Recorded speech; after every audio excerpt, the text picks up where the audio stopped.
Minivans are the middle-aged, insecure dads of the automotive world. Take the latest Toyota Sienna. It lives for its family, dutifully hauling people and their gear with a focus on space and practicality. It's good at what it does, but the Sienna doesn't want to be seen as merely pragmatic. No, the Sienna wants you to think it's cool, like some 42-year-old dad that flies helicopters and rides motorcycles. Without lingering on this premise too long, I'll note that the 4th generation Sienna counters its responsible vanity nature with bold styling.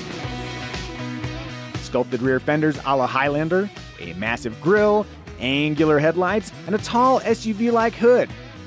Sienna, we still know you're a van, but hat tip for the effort. Alright, let's talk interior. The Sienna's cabin is offered in 7- and 8-seat configurations, varying from simple to a luxurious platinum model offering leather-trimmed, second-row captain's chairs with built-in ottomans and long slide abilities. I, a perfectly average 5'10" male, fit well in the second-row seats. The 3rd row is a bit tighter, but workable. By the numbers, though, the Honda Odyssey provides superior head and leg room in all 3 rows. Accessing the Sienna's 3rd row is easy thanks to a wide pass-through, but I wish returning the second-row seats to a people-carrying position didn't require 2 hands and so much effort. One common move by minivan owners is to remove the middle second-row seat. Toyota knows that, and they've come up with a clever solution. How the hell do you get this thing out?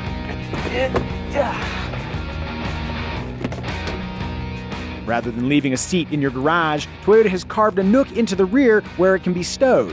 Better to have it here rather than home when some rando kid joins you for the ride home from school. For cargo, there's a deep hold behind the 3rd row that'll swallow a generous 33.5 cubic feet. To more than double that number, just lower that 3rd row, a feat easily achieved with one hand. Raising the 3rd row up is just as easy. For even more space, you can slide the second-row seats forward, but they cannot be removed, at least not without removing bolts and such. Total space with the seats in the forwardmost position is 101 cubic feet, a number that trails both the Honda Odyssey and Chrysler Pacifica. If maximum cabin hauling is the goal, the Honda Odyssey's seats can be removed, while the Pacifica offers stow-and-go second-row seats that descend into the floor.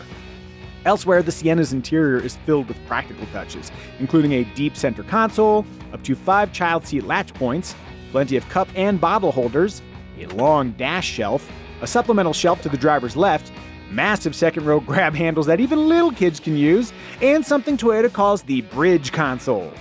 The gist is that unlike in most minivans where there's just a big open space here between the 2 front seats, in the Sienna there's a large lower storage area and then this upper area with cup holders and the drive selector. That's a fun noise. For quickly flinging a purse in the van, an empty middle void still has the edge, but I like the storage flexibility afforded by the bridge console. I also like the fixed inboard armrests. However, be warned, if you go poking the wrong surfaces, you will find plastics that feel less than premium.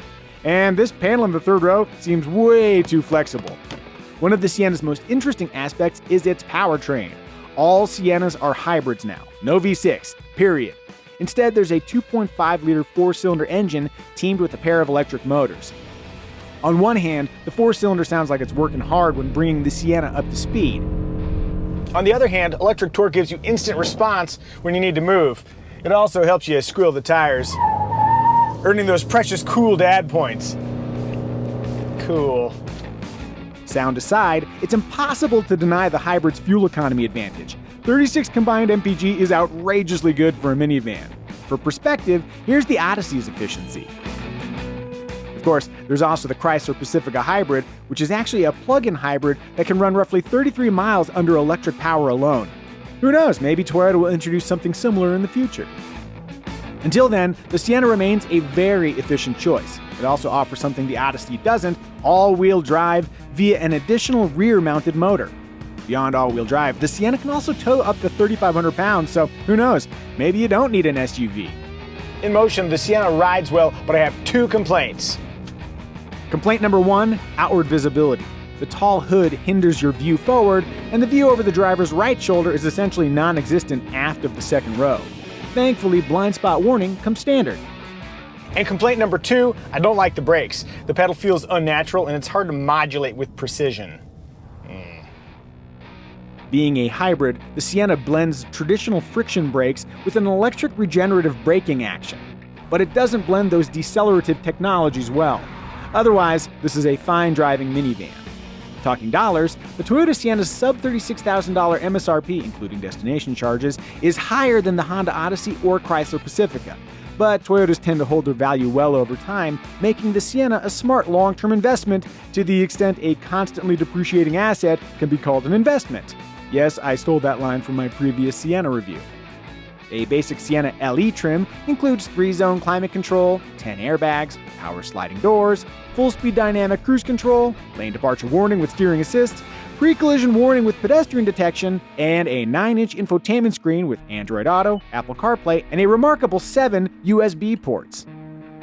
For those with families, Toyota has 2 more features. There's this rear seatbelt reminder so you know which child to scream at, and there's a rear seat reminder, check rear seats, so you don't forget anything or anyone.